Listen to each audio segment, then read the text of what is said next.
ultrasound of the knee, the normal anatomy and ultrasound techniques. So we are going to understand the normal ultrasound anatomy of knee joint, and we are just going to follow the ESSR guidelines for scanning, and we are going to keep it very simple. Và bây giờ thì cô nói về cái tập cổ chân.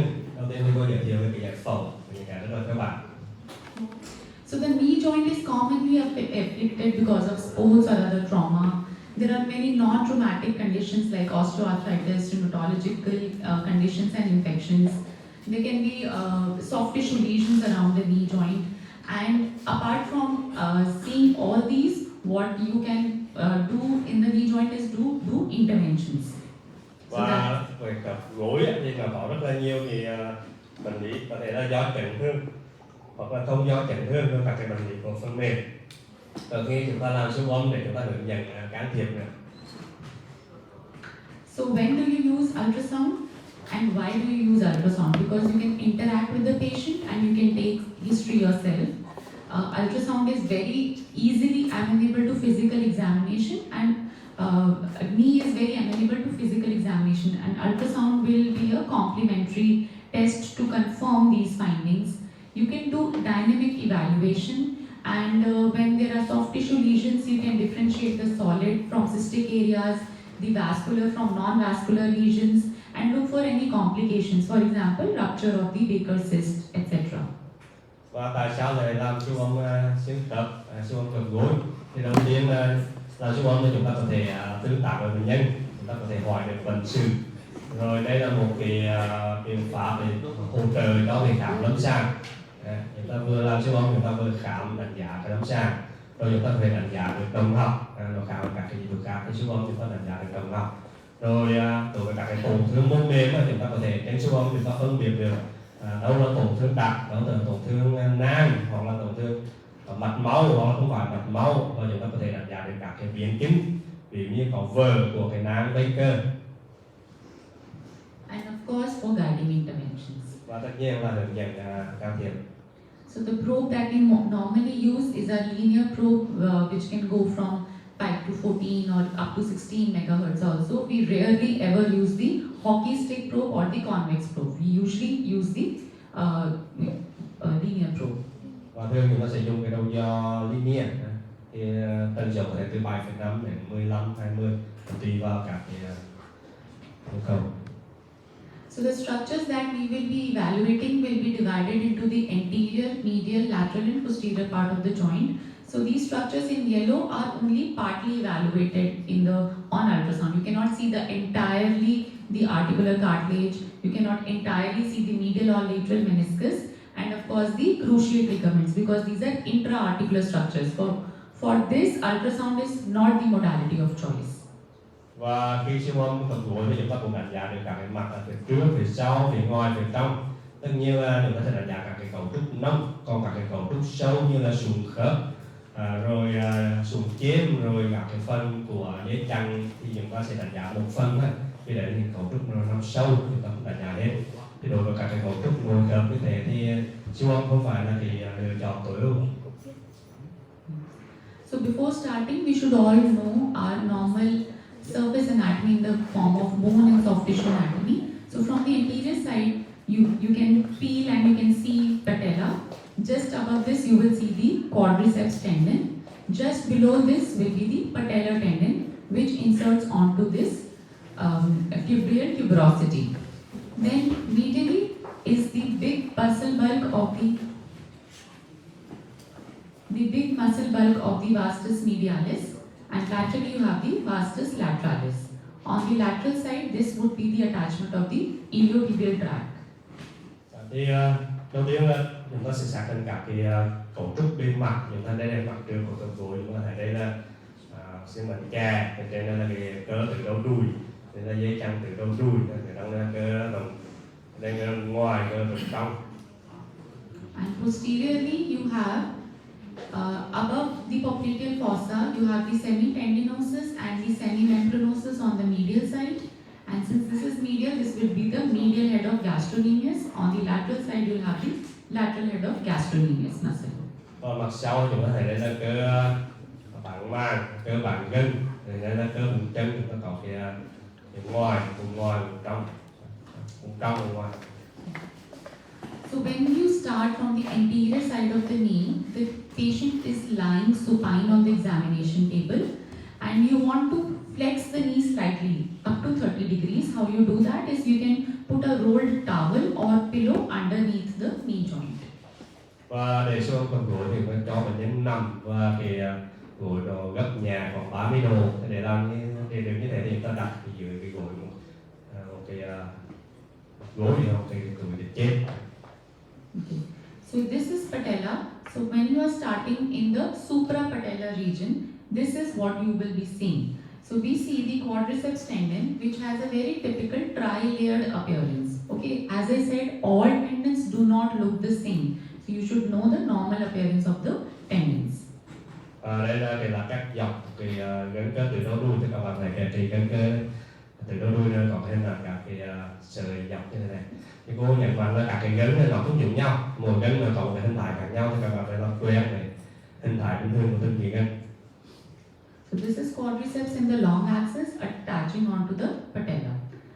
So the three layers of the tendon we can see very well on CT also. So this is the quadriceps muscles, this is the tendon. So if you look closely, you can see 1, 2 and 3 layers. So on all modalities, on CT, MRI or ultrasound, you can see the 3 layers very clearly. Và cái gân từ đầu đuôi này thì có 3 lớp. Các bạn thấy trên số bóng này chúng ta cũng thấy rất rõ. Nó bám vào cái xương bạch da đây, trên cầu tư chúng ta cũng thấy nó có 3 cái lớp rất là rõ. So the topmost layer of the quadriceps tendon is formed by the rectus femoris, the middle layer by vastus medialis lateralis, and the deepest is the vastus intermedius. Why we want to know this is because we want to differentiate full thickness tears, which will involve all the 3 layers, from partial thickness tears, which will involve 1 or 2 layers. Thì cái gân từ đầu đuôi này thì tạo nên ở phía trên là cái cơ thẳng đùi, tiếng trống là cơ đồng trong, và phía sâu là cơ đồng giữa. Thì cái này quan trọng là phân biệt giữa đó. Toàn bộ bề dày là full thickness các bạn được 3 lớp cơ, hay là ảnh hưởng chỉ đắp một phần thôi, là 1 hoặc 2 lớp cơ thôi.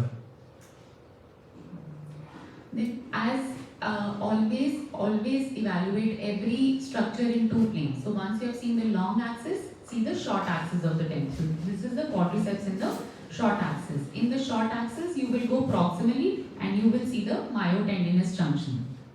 Và đây là các ngang, chúng ta sẽ thấy cái gân chân từ đầu đuôi đây. Và khi chúng ta kéo lên trên, chúng ta thấy cái chỗ giao, chỗ chuyển tiếp tơ và gân. Okay, coming back to the long axis, now that we have seen the tendon, you see 2 echogenic fat pads here. So the fat pad just above the patella. So this is patella. So this triangular fat pad is the suprapatellar fat pad. This is femur, this cortex of femur. So the fat pad just above this will be the prefemoral fat pad. And in between the 2 fat pads, you will see this suprapatellar recess. Normally there is no or minimal joint fluid, but this recess is communicating with the joint. So if you see fluid in this recess, that means there is joint effusion. Và ngay từ giữa cái gân từ đầu đuôi này chúng ta thấy có 2 cái túi mỡ. Cái túi mỡ nó nằm ngay, đây là cái xương bạch da, cái túi mỡ nằm ngay trên xương bạch da gọi là túi mỡ trên bạch da. Còn cái túi mỡ phía trước này, trên này gọi là túi mỡ trước xương đùi. Cái xương đùi ở đây, bờ xương đùi đây, đây là túi mỡ trước xương đùi. Thì giữa 2 cái túi mỡ này là có một cái ngắt, gọi là ngắt trên xương bạch da, ngắt hoặc dịch đấy. Thì ngắt nên bình thường chúng ta không thấy dịch, hoặc chỉ có một lần ít thôi. Nhưng cái ngắt nên nó thông với hai khớp. Nên khi mà có tràn dịch khớp gối, chúng ta sẽ thấy nó dịch ở cái ngắt trên bạch da này. So if you want to detect small effusions, what you will tell the patient to do isometric contraction of quadriceps, or you can compress the parapatellar recesses and small joint effusion will become visible. Also you can compress and see whether this is actually joint fluid or synovial thickening. So synovial thickening will not get compressed, fluid will be displaced. Thì để mà xác định có dịch trong các cái đang dịch trong các cái ngắt để đấy có thì hoặc là các bạn cho có cơ từ đầu đuôi nó sẽ thay đổi, hoặc là các bạn đè ép các cái ngắt đấy thì dịch thì nó sẽ thay đổi khi mà chúng ta đè ép. Còn cái dây cái bao hoạt dịch, dây cái màng hoạt dịch thì nó sẽ không thay đổi. Thì cái nghiệm pháp là giúp phân biệt giữa cái dây màng hoạt dịch với là cái trụ dịch. From this position, we will move inferior to the patella. So you will see the patella and you will see the tibial tuberosity. In between the two, you see the echogenic fibrillar pattern of the patellar tendon. So this tendon looks different from the quadriceps tendon. It does not have a laminated appearance. It's echogenic and it doesn't have that appearance. Và khi các bạn di chuyển xuống phía dưới thì chúng ta sẽ thấy là cái dây chằng bánh chè, từ bánh chè đến cái xương chày ở đây thì cái chỗ cái dây chằng bánh chè này nó khác với cái dây chằng cái gân bánh chè phía trên. Gân bánh chè phía trên thì nó có 3 lớp, còn ở đây chúng ta thấy chỉ có một lớp đồng nhất. So again, you will evaluate this in the short axis. So in short axis, if you tilt the probe, you can see this tendon becoming hypoechoic. This is called anisotropy. It is a property of a normal tendon. So if you see the tendons dark, please always toggle your probe to see whether it is truly hypoechoic or it is actually just anisotropy. Và cái gân thì các bạn về trong này nó có các cái bọ xệ nó chày, và nếu như các bạn đặt cái mặt cắt không chuẩn ấy, nhiều khi các bạn thấy nó rất là giảm âm, nhưng mà là do cái hiệu ứng không đẳng hướng của các cái gân trong này. Thế vậy các bạn phải xoay đổi cái hướng của đầu dò một chút để xem thực sự là nó giảm âm do viêm, do dịch hay không, hay là do cái hiệu ứng này. So coming back to the patellar tendon, you can see the Hoffa's fat pad inferior or deep to the patellar tendon, and you can look for the bursae. So deep to the patellar tendon will be your deep intrapatellar bursa, and superficial to it will be your superficial intrapatellar bursa. So normally these bursae don't have fluid. Any fluid means there is bursitis. Little bit of fluid in the infrapatellar bursa is normal. Thì phía dưới của cái dây chằng bánh chè chính là cái lớp hốp pha thì các biết rồi. Rồi phía trên và phía dưới dây chằng là chúng ta có các cái túi hoặc dịch phía dưới hoặc ở trên dây chằng. Thì bình thường chúng ta không thấy các cái dịch này, hoặc chỉ thấy một lượng rất là ít. So again, so this is your pre-patellar bursa. This will be your superficial intrapatellar bursa. This will be your deep intrapatellar bursa, and you can see the fat pads. That is the suprapatellar fat pad, prefemoral fat pad, and the Hoffa's fat pad. Như vậy trên hình ảnh cái này là CT các bạn thấy đây là cái túi hậu dịch ở bên mặt, túi hậu dịch phía trước thì gân bánh chè, cái túi hậu dịch phía sau gân bánh chè, rồi các cái túi mỡ trên xương bánh chè, túi mỡ trước xương đùi và túi mỡ hốp pha. Then you can ask the patient to completely flex the knee, and then you can see this trochlea with the trochlear cartilage overlying. So you can only see some part of the cartilage. So normal articular cartilage is hyaline cartilage. That's why it looks very hypoechoic. So it has a smooth surface like this. Và chúng ta cho bệnh nhân gấp cái gối lại, và chúng ta đặt cái đầu giò cắt như thế này, thì chúng ta sẽ thấy đây là cái sụn khớp của cái răng rạc lôi cầu. Chúng ta thấy cái sụn khớp, cái sụn hyalin thì nó giảm âm, và bình thường thì nó rất là nhạt như thế này. On either side of the patella, you can see the medial and patellar retinaculum, but they are very difficult to differentiate from the joint capsule, so they're not very easily visible usually. Và hai bên của xương bánh chè chúng ta thấy cái mạc gì bánh chè trong và mạc gì bánh chè ngoài. Tuy nhiên cái siêu âm cái mạc này nó rất là khó phân biệt với các cái cấu trúc bao khớp xung quanh, nên về mặt siêu âm thì nó cũng không quan trọng là hai cấu trúc này nào. So coming to the medial knee, from that position that we started, rotate the leg externally and maintain that 20 to 30 degree of knee flexion. Then you place the transducer obliquely along the long axis of MCL. How we are going to see, we will see in the next slide. Always try and keep the tibial cortex in view if you want to look for MCL, and then you can do dynamic scanning if you want to assess further ligament continuity. Và bây giờ chúng ta khảo sát cái vùng trong của khớp gối, thì cho cái khớp gối nó xoay, cho cái cẳng chân nó xoay ngoài, mà trong khi vẫn giữ thì khớp gối gấp khoảng 20-30 độ, và đặt cái đầu giò chất dọc như thế này, theo cái trục của cái dây chằng bên trái, và luôn phải khảo sát được cái xương, cái vỏ xương của cái xương chày trong cái trường siêu âm của mình, để chúng ta đánh giá các cái chỗ bám phía xa của cái dây chằng bên trái. và có thể dùng trong quá trình siêu âm cho bệnh nhân gập gối để chúng ta đánh giá các cái cấu trúc của cơ. So on the medial side, you will see the medial joint line. So this is the medial femoral condyle, that's the medial tibial condyle. In between the two, you see an echogenic triangular area, that is your medial meniscus. So you see part of medial meniscus, and normally if you see, this meniscus would be within the joint line. It should not go outside this joint line, otherwise that means there might be a tear of the posterior root attachment, and that is causing extrusion. So this is the basic minimum that you should see for. Và trên cái mặt cắt là mặt trong đùi đây thì chúng ta thấy bên trên đây là cái lôi cầu trong xương đùi, đây là lôi cầu trong của móng chày.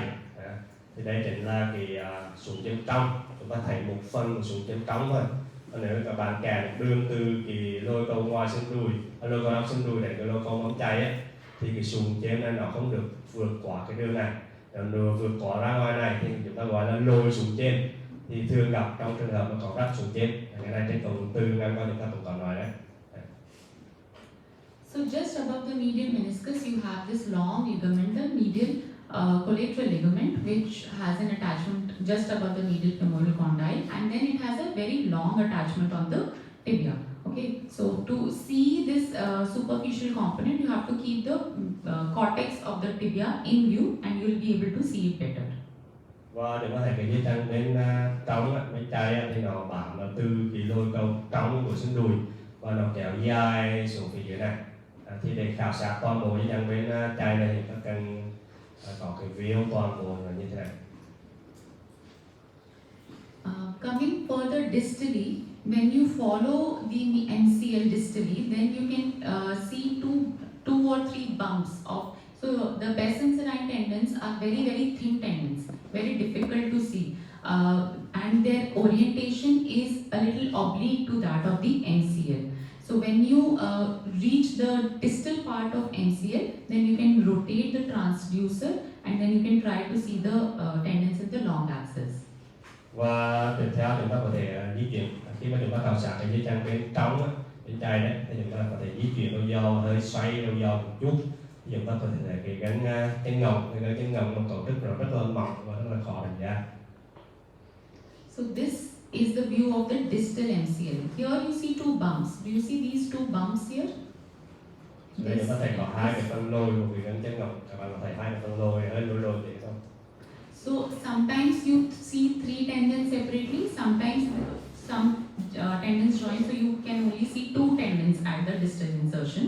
So normally you may not be able to appreciate the tendons, but if there is any fluid, if there is any Bessenserine bursitis, then you will be easily able to pick it up. Thì thông thường là người bình thường thì rất là khó đánh giá các cái thành phần của cái gân chân ngồng này. Nhưng mà nếu như có bất thường, có viêm, có tụ dịch thì đấy chúng ta sẽ phát hiện ra cái bất thường nhờ vào cái thay đổi của độ hồi âm hoặc là tụ dịch. So to look for the lateral knee, here you have to rotate the leg internally, again maintain the same 20 to 30 degree of flexion. Now in the lateral knee, you can actually palpate the Gerdy's tubercle. You can always try and palpate the tibial tuberosity in the middle. Just when you go laterally, you can palpate the Gerdy's tubercle. You just keep your probe onto the Gerdy's tubercle and you will be able to see the iliotibial tract. Và bây giờ chúng ta khảo sát cái phần ngoài của khớp gối thì cho bệnh nhân xoay trong khi vẫn giữ cái khớp gối gấp 20-30 độ như hồi này và xác định cái củ ghép đi và siêu âm dọc theo cái bỏ chậu chày nằm ở cái mặt ngoài này. So that is how you palpate for the Gerdy's tubercle, and you just keep the probe along the long axis of the leg, and that is the Gerdy's tubercle, and you will be able to see the iliotibial tract inserting onto the Gerdy's tubercle. Và đây chúng ta thấy chúng ta xác định cái củ ghép đi rồi thì chúng ta đặt cái đầu dò dọc như thế này, chúng ta thấy đây là cái dạng chậu chày. Dạng chậu chày là chày từ trên rồi bám xuống cái chỗ củ ghép đi này. When you come more posteriorly, so this was the area of Gerdy's tubercle. When you come posteriorly, you'll be able to palpate or see the head of fibula. So from the head of fibula, if you point your probe a little anteriorly, you will be able to see the lateral collateral ligament. So normally, since the ligament is lax in this position, it's not taut in this position, so you will not be able to appreciate the echogenic pattern. It looks a little hypoechoic. If you want to make it echogenic, you will have to do a maneuver to make it tight. Otherwise, normally it might look a little lax and it might look a little hypoechoic, but it should be intact. Và chúng ta di chuyển đôi giò ra sau một chút, thì chúng ta sẽ thấy ở đây cái đầu của xương mát, rồi đây là dây chằng bên mát. Thì chú ý cái tư thế mà gối nó gập góc nó sẽ cong thế này, thì dây chằng bên mát nó trùng chứ nó không căng. Bởi vì nó trùng nên chúng ta thấy nó giảm thôi em. Thì đừng có nhầm là có rách hay là có viêm của cái dây chằng bên mát này. Muốn thấy được cái độ hơi ấm cao của cái dây chằng này, chúng ta phải cho làm các cái nghiệm pháp mà nó làm căng cái dây chằng này. Còn ở tư thế này thì dây chằng này nó khá trùng. Then coming to the posterior knee, so on the medial side, you will identify the medial femoral condyle. That is the medial femoral condyle, and it has an articular cartilage over it. So at this level, you are able to appreciate the medial head of gastrocnemius more laterally, and then the semimembranosus muscle. Và bây giờ chúng ta siêu âm cái mặt sau của khớp gối. Đây trên cái các mặt sau đây chúng ta xác định cái lồi cầu trong của xương đùi. Thì đây chúng ta thấy cái gân cơ bụng chân, rồi cái cơ bản màng ở đây. The two medial tendons that will be seen are the semitendinosus tendon, that's the tendon in the long axis, and the semimembranosus tendon. So semitendinosus forms a part of the pes incident tendons. So if you want to see the insertion, then you have to again go to the medial aspect of the knee. So you will not be able to see it from posterior side. But the semimembranosus attaches onto the posterior part of tibia. So you can see the attachment onto the tibia. Và có hai cái gân mặt sau chúng ta cần đánh giá là gân bản màng và gân bản gân. Thì cái gân bản màng nó chạy dọc và trên dưới chúng ta đặt cái đầu dò dọc, chúng ta thấy nó sẽ bám vào cái mặt ngoài của cái xương mát.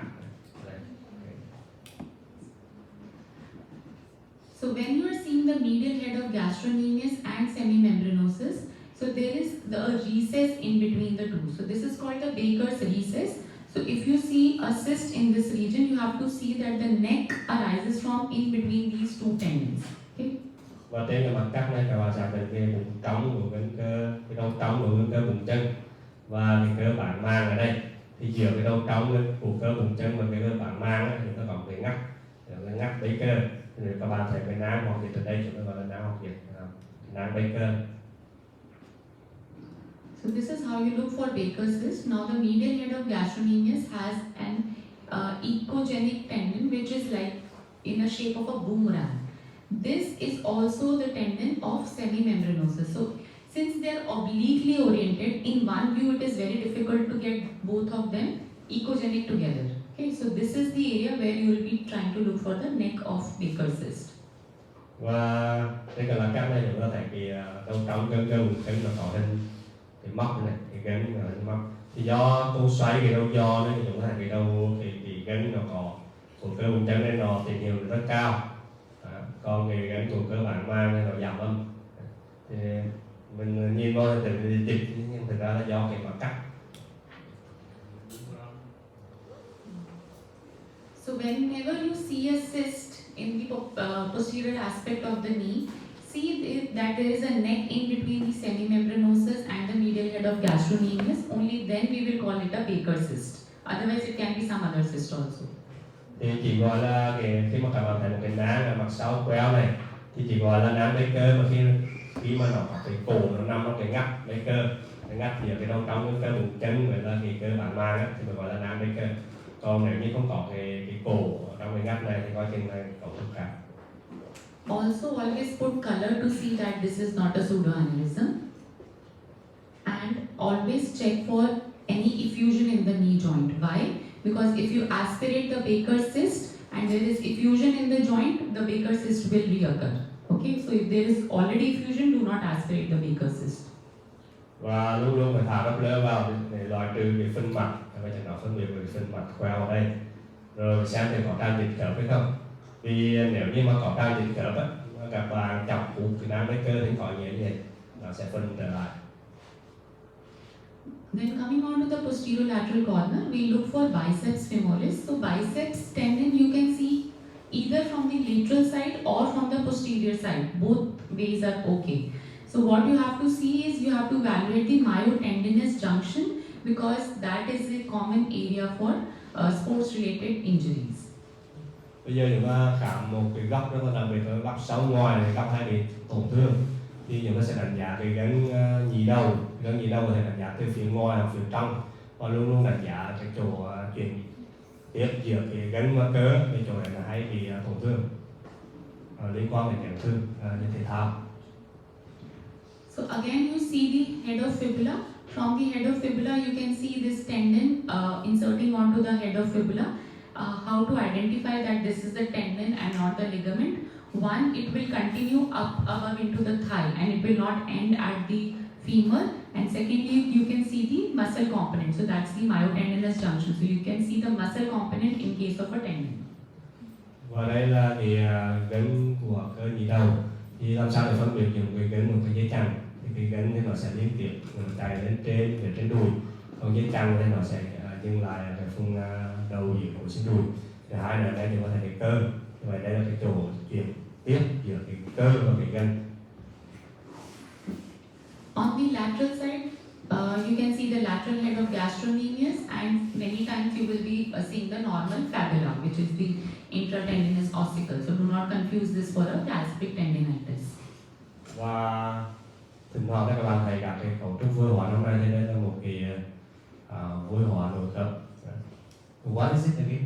Sorry. Fibula. It is the normal ossicle that is present. It's a normal variant. It is present within the tendon of lateral head of gastrocnemius. It is not pathology. Thì cái này không phải là bệnh lý, chỉ là một cái vùng vôi hóa.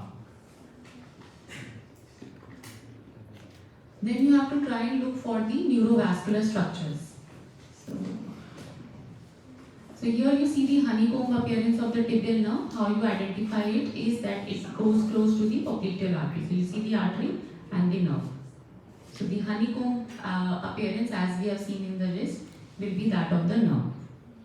Ở đây chúng ta siêu âm cấu trúc mạch máu, chúng ta thấy cái thần kinh chay ấy, nó có cái hình ảnh tổ ống đấy, nó chạy càng cái động mạch, chúng ta thấy nó chạy từ trên xuống dưới.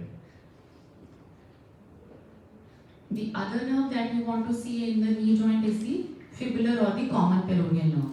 So you can start at the head of fibula. So patient is still prone, you are palpating the head of fibula, and just superficial to it you will see this common peroneal nerve. So you can trace it proximally, you can see the honeycomb structure, you can trace it proximally, and you see that it is in relation to the biceps femoris muscle. Come back distally again, the nerve is in relation to the head of fibula, and then it winds around like this along the neck of fibula. This is where it usually gets injured. Thì cái thân kinh này ra cần đánh giá là cái thân kinh mát, nhưng mà chúng ta xác định cái đỉnh của xương mát thì có thể cái thân kinh mát là hình ảnh tổ ống này, nó chạy từ trên xuống dưới, nó bọc quanh cái đầu trên xương mát để chạy xuống dưới. Thì cái vị trí này cũng là rất dễ tổn thương trong cái chấn thương. We cannot see the entire length of the posterior cruciate ligament, but if you get this view, so you keep your probe in at the region of popliteal fossa and the proximal part of the probe pointing a little medially in the direction of PCL. So you see this structure, so you can see the tibial attachment of PCL. Thì đánh giá cái chân chéo sau, chúng ta không thể đánh giá toàn bộ cái chân chéo sau được, nhưng mà chúng ta đặt cái đầu giò đây, chúng ta thấy đây là cái xương chày, chúng ta thấy cái chân chéo sau mà chày nữa. Popliteus muscle, you can trace, you just come a little distally from the area of PCL where you get this cortex of tibia. So the muscle just above this cortex of tibia or just deep to the popliteal vessels is your popliteus muscle. Và để xác định cái gân cơ queo, chúng ta phải xác định cái động mạch queo, thì cấu trúc ngay phía dưới động mạch queo để là cái gân cơ queo.